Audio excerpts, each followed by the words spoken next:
राम राम जी, वंदे मातरम। हम देखते हैं कि हमारे भारत के अंदर, भारत देश में सबसे ज्यादा प्रमुखता गाय माता को दी जाती है।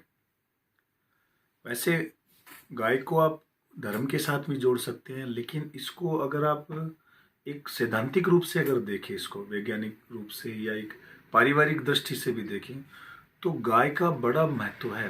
प्रकृति रूप से भी बहुत ज्यादा गाय का महत्व है। पहले के लोगों का जो अपने दादा दादी, नाना नानी, जो भी अपन देखते हैं परिवार में बुजुर्ग लोग होते थे, लगभग हर सब गाय घर में पालते थे। घर में उनका खान पान, उनका भोजन का तरीका, पूरा उनका शरीर उस हिसाब से होता था। आजकल हम देखते हैं कि ज्यादातर बीमारी चलती है, 90% बीमारी मिल्क से होती है। 90% बीमारी अभी होने वाली लगभग, क्योंकि हमें पता है कि भाई दूध को कहाँ से होगा। हर व्यक्ति गांव के अंदर जैसे 400 घर है, 400 घर में से गाय रखता है 200 घर। दूध का जो व्यवस्था है वो 200 घर पालता है बस। वो 200 घर में से वो 200 खुद का और 200 का, 400 का ही वो पूरा उनका लालन पालन होता रहता है, उनकी वो जरूरत को पूरा करता रहता है। लेकिन वर्तमान समय एक ऐसा आ गया कि हमें भी अगर किसी से दूध चाहिए, मैं किसी दूध वाले की या कोई डेयरी की आलोचना नहीं कर रहा हूं, लेकिन मैं ज्यादातर मिलावट का काम होता है। वर्तमान समय में मनुष्य जाति को इतना लालच दिमाग में उसके आ गया कि वो पैसे के चक्कर के अंदर किसी के स्वास्थ्य से संबंधित उसको कोई चिंता नहीं है। अरे महाराज, एक छोटा सा बच्चा है, वो एक बच्चा दूध पी रहा है, एक बुजुर्ग है वो दूध पी रहा है, एक बीमार व्यक्ति है, डॉक्टर ने उसको बताया कि आप ऐसे करो, दूध लिया करो, और वही उसको केमिकल से उसको दूध मिल रहा है। जो लोग गलत केमिकल से बनाते हैं, मैं उनके बारे में उदाहरण कर रहा हूं।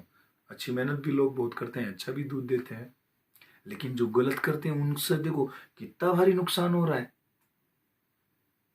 सबसे ज्यादा बीमारी है वो उस केमिकल दूध से हो रही है, और गलती हमारी है। हम एक दूसरे पे थोपते रहते हैं, गाय का बखान करते हैं पूरा एकदम, कथा में, श्रवण में, हर जगह हमारी गाय महान है, गाय माता है, गाय प्रमुखता है। हम हर प्रकार से बातें करते रहते हैं। बहुत सारे, हर एक व्यक्ति हिंदुत्व के अंदर गाय की प्रमुखता को करता रहता है, इस वाक्य को प्रमुखता से उठाता है।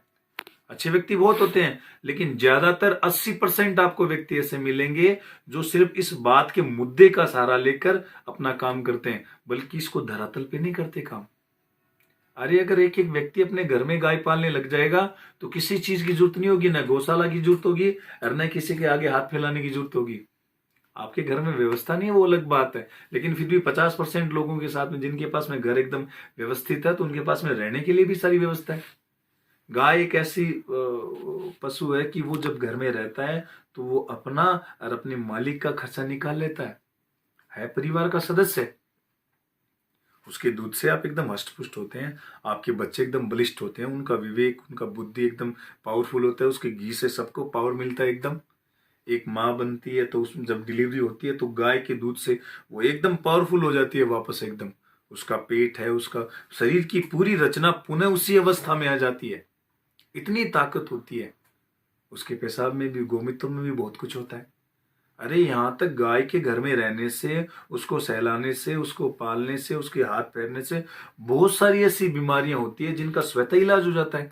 अभी अमेरिका की एक अखबार में ऐसा आया था कि भाई वहां पे तो जो गौशालाएं होती है, अगर किसी को इस प्रकार की बीमारी अगर है तो वहां पे आप जाइए और गौ माता को अपना 30 मिनट या 40 मिनट दीजिए, और आपको इसमें बहुत सारी चीजों में लाभ मिलता है, और उसका वो एक्सपेंसेस खर्च भी लेते हैं उनसे वो। अगर आपको छोटी मोटी डिप्रेशन या बहुत सारी ऐसी बीमारियां हैं, बहुत सारी ऐसी बीमारियां होती है, तो आप गौशाला में अपना समय निकालिए एक बार थोड़ा सा, या घर में एक बार गाय पालिए तो शुरू आप। आपके इस व्यवहार से, गाय माता के साथ बिताए गए पल से देखो आपको कितना सुकून मिलता है। बहुत सारी बीमारियां आपकी दूर हो जाएगी। ये एकदम शाश्वत सत्य है एकदम। इस बात को आप काल्पनिक मत मानिए। आप एक बार अपने घर पे गाय पालिए तो गाय के रहने से, गाय के कारण जब काम करते हैं हम, गाय का गृहिणी काम करती है तो उसका बॉडी लैंग्वेज एकदम फिट रहेगा। उसका घर के अंदर बच्चे, बुजुर्ग, महिला भी घर में जब हम गाय रखते हैं तो सभी अपने हिसाब से थोड़ा थोड़ा काम करते हैं। गाय के रहने से 90% जो बैक्टीरिया की जो बीमारियां हैं वो स्वतः खत्म हो जाती है। हम भारतीय बहुत बड़े भाग्यशाली हैं, और पहले तो और ज्यादा भाग्यशाली थे कि हर घर में आपको गाय मिलती थी, जिससे एक भी परिवार, एक भी घर आपको ऐसा नहीं मिलता था जहां पे बीमारी का वासा हो, जहां पे कुबुद्धि हो। अब तो जब ऐसा नहीं होता तो एक ही दिमाग में रहता है कि यार उसका बुरा कैसे हो, उसका ऐसे कैसे हो, एक दूसरे की आलोचना, एक दूसरे की प्रतिलोचना, सबकी दिमाग सारा दिन वैसे चलता रहता है। क्यों? क्योंकि शांत वातावरण, शांत भोजन, पवित्रता हमें किसी भी प्रकार मिलती नहीं है। एक बार शुरुआत करेंगे, हम सबका काम है कि अगर हमारे घर में उस प्रकार की व्यवस्था है, स्थान अगर उत्तम है रखने के लिए, तो आपसे निवेदन है अपने घर में गाय एक बार जरूर पालें। आप निश्चिंत हो जाए, आपके दिमाग में रहेगा कि यार वर्तमान समय में इतना महंगाई है, मैं गाय को कैसे पाल सकता हूँ, इतने खड़ का पैसा लगेगा, इतने चूरी का पैसा लगेगा, इतना उसके चारे का पैसा लगेगा।